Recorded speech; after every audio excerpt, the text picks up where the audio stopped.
he does that, then I think we all kind of look around and say, we're kind of letting it go.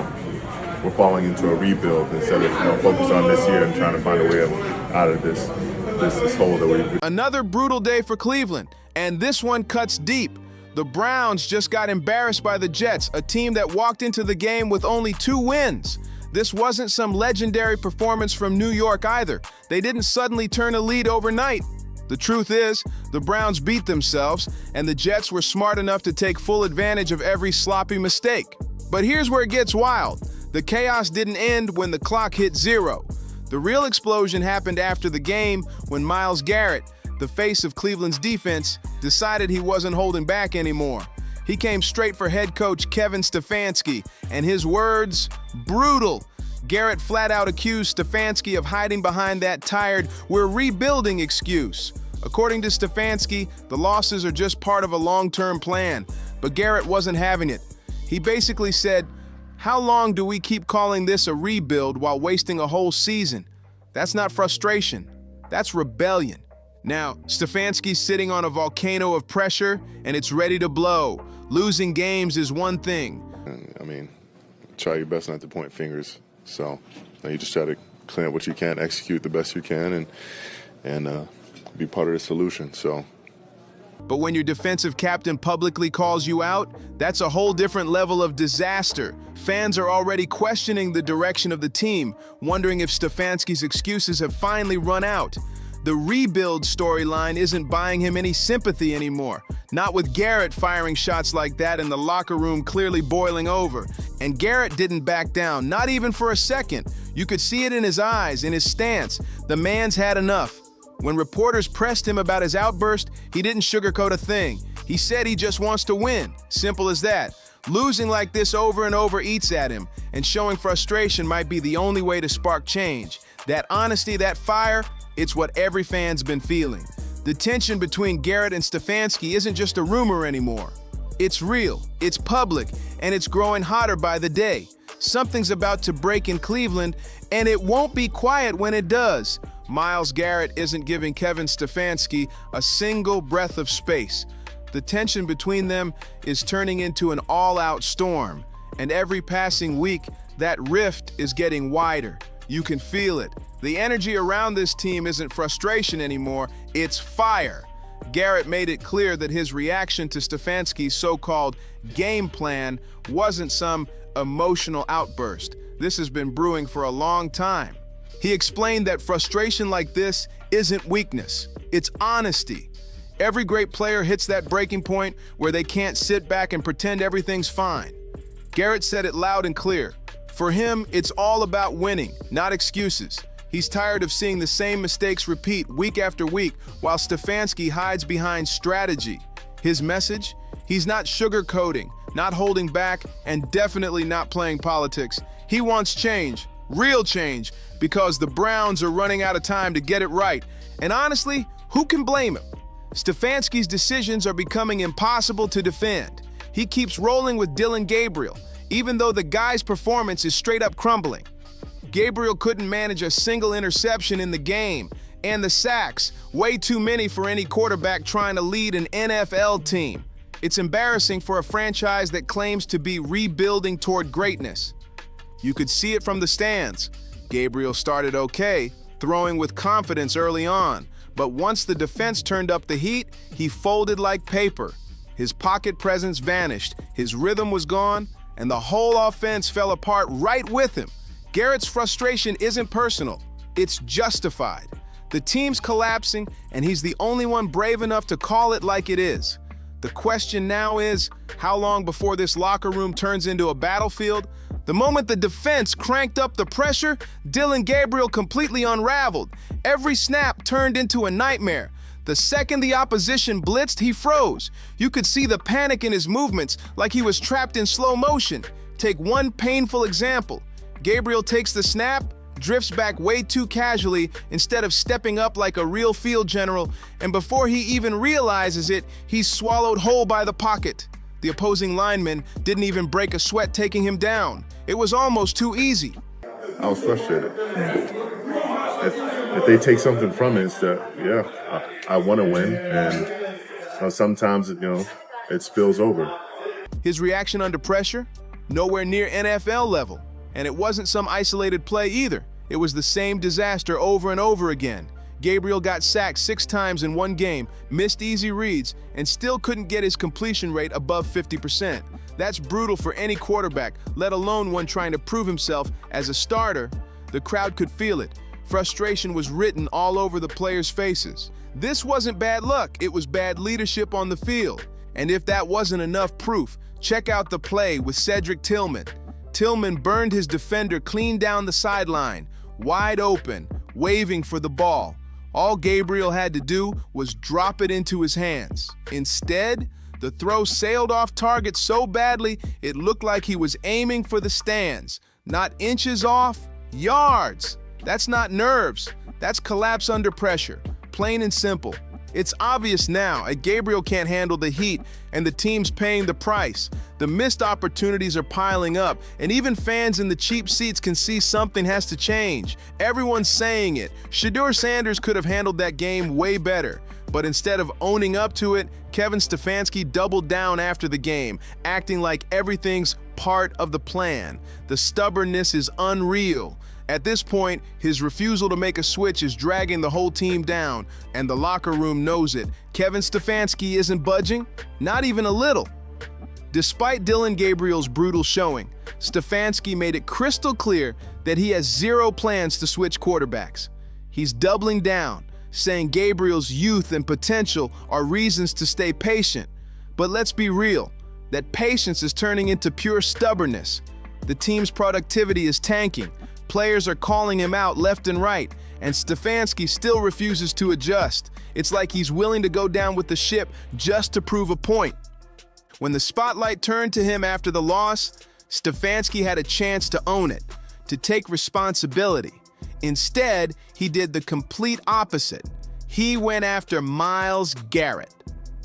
In his post-game comments, Stefanski said leadership in the locker room should be clear and strategic, basically throwing shade at Garrett for speaking out. Then he doubled down by hinting that Garrett's actions on the field don't match his words, a slick way of saying, play better before you talk. That's cold and risky. Sure, Stefanski tossed in a backhanded compliment, saying Garrett's been solid on the field, but everyone could see what he was really doing, shifting the blame away from himself. It's a bold deflection, but also a dangerous one. You don't pick a fight with your team's most respected leader unless you're ready for fallout, and that's exactly what's brewing in Cleveland.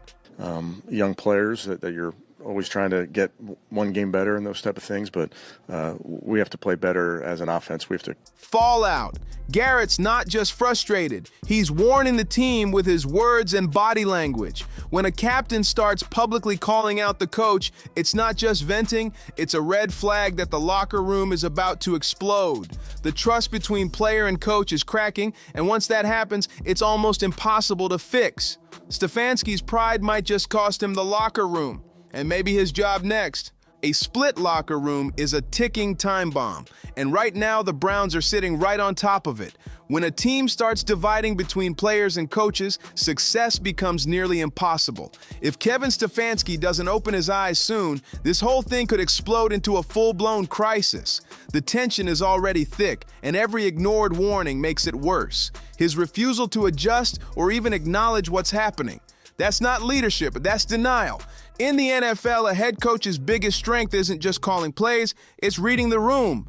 Great coaches know when to listen, when to change direction, and when to swallow their pride. But Stefanski, he's doubling down, pretending everything's fine while his players are openly frustrated. That's not just risky, it's reckless. When your stars start calling you out and you respond with silence, you're not holding the team together. You're tearing it apart from the inside.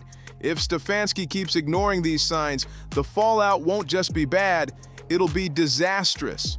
Performance will keep dropping, morale will hit rock bottom, and eventually the Browns front office will have no choice but to step in.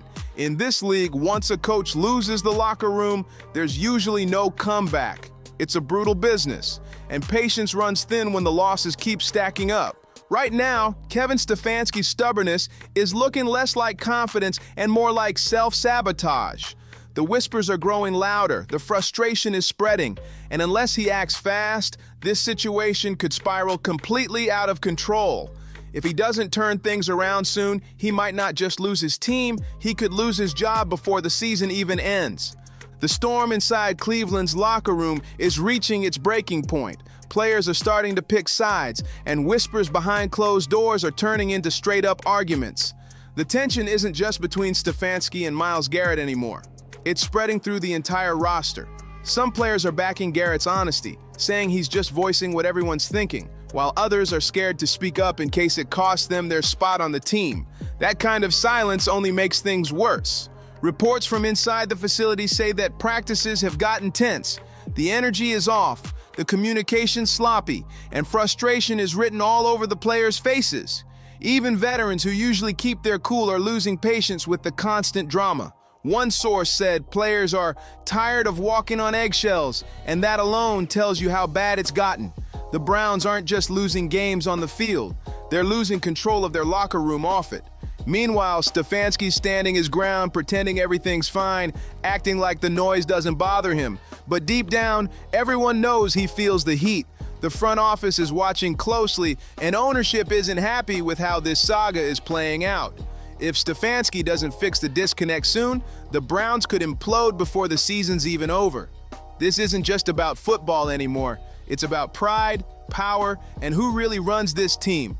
One thing's for sure, if Stefanski keeps fighting his own players instead of leading them, this story's gonna end with fireworks. The media's catching wind of every crack in the Browns' foundation, and they're feasting on it. Reporters are circling like sharks, breaking down every sideline glare, every tense quote, every awkward post-game moment between Kevin Stefanski and Myles Garrett. What started as a quiet disagreement has now exploded into one of the most talked about controversies in the league. Every sports show is asking the same question. Has Stefanski completely lost the locker room? Garrett's name is everywhere, painted as both the frustrated hero and the rebel captain.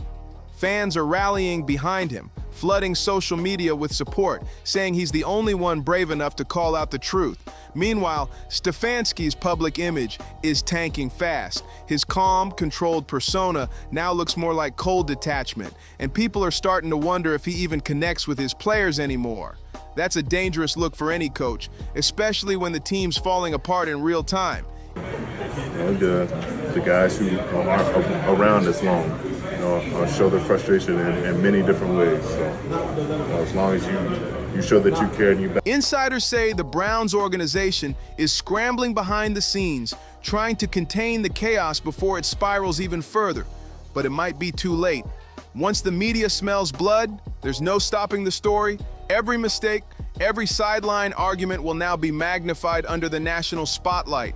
Cleveland's supposed rebuild has officially turned into a circus, and unless someone steps up soon, this drama is going to define their entire season. One thing's for sure, in the battle between Garrett's fire and Stefanski's pride, only one is walking away clean. Inside the Browns facility, the pressure has hit a boiling point. Meetings that were once about strategy are now filled with tension and side eyes. Players are tired of hearing the same motivational speeches with no real change behind them. Some are quietly reaching out to their agents, testing the waters in case this mess keeps getting worse. When that starts happening, it's a clear sign that confidence in leadership has completely cracked. Sources close to the team say that Stefanski has started tightening his circle, cutting off communication with certain players and leaning heavily on a few loyal assistants who still back him. That kind of divide never ends well. Instead of bringing the team together, he's building a wall between himself and the locker room. It's the classic coach versus players standoff, and in the NFL, that story almost always ends with one person packing their office. Myles Garrett, on the other hand, is doubling down on his leadership role. He's talking with teammates, trying to keep morale alive, but even he can feel the strain. You can tell he's walking a fine line between being the voice of the players and not being labeled the problem. But make no mistake, Garrett's words carry weight, and the front office knows it. If this divide keeps growing, they'll have to choose between their coach or their captain. And once that decision comes, it's going to send shockwaves through Cleveland. The countdown has started, and someone's about to fall. The storm has officially gone public. Reporters are now camping outside the Browns facility, waiting for any hint of movement, a trade, a firing, something. Every camera is pointed at Kevin Stefanski, whose every move looks more desperate than the last. He's trying to project control, walking into press conferences with that same calm expression. But you can see it, the frustration, the panic just beneath the surface. Every answer he gives sounds rehearsed, and the players aren't buying it anymore. Meanwhile, Myles Garrett has become the unofficial voice of the locker room. He's not hiding from the noise. He's facing it head on, saying what everyone else is too afraid to say. Reporters hang on his every word because Garrett speaks with the kind of passion that Cleveland fans live for. His message hasn't changed: accountability, effort, and results, not excuses. That's why the fans are siding with him. To them, Garrett represents heart and honesty, while Stefanski's coming off like a man too stubborn to admit he's lost control. Rumors are flying that upper management is already discussing contingency plans, code for replacement talk. The Browns' ownership can't afford another lost season, and if the locker room completely turns, Stefanski's seat might go from hot to scorched. The atmosphere in Cleveland right now feels electric and explosive. One wrong comment, one more ugly loss, and it could all blow wide open. The question isn't if something's going to happen anymore, it's when. The clock is ticking, and Cleveland's future is hanging by a thread. Every decision Kevin Stefanski makes from here on out could decide whether the Browns bounce back or completely fall apart. The tension is sky high, and the next move could make or break this team's entire season. So what do you think is really happening inside that locker room? Is Myles Garrett right to call out his coach, or did he cross the line by taking it public? Is Stefanski's stubborn loyalty to Dillon Gabriel's smart long-term planning, or a total disaster waiting to happen? How much longer can he keep pushing this trust the process narrative before the team just stops believing in him altogether? If this rift keeps growing, will the Browns somehow pull it together? Or are we watching the start of a season-long meltdown? Drop your thoughts in the comments. I want to hear it all. Don't forget to like, subscribe, and share if you want more updates like this one. And I'll see you on the next one.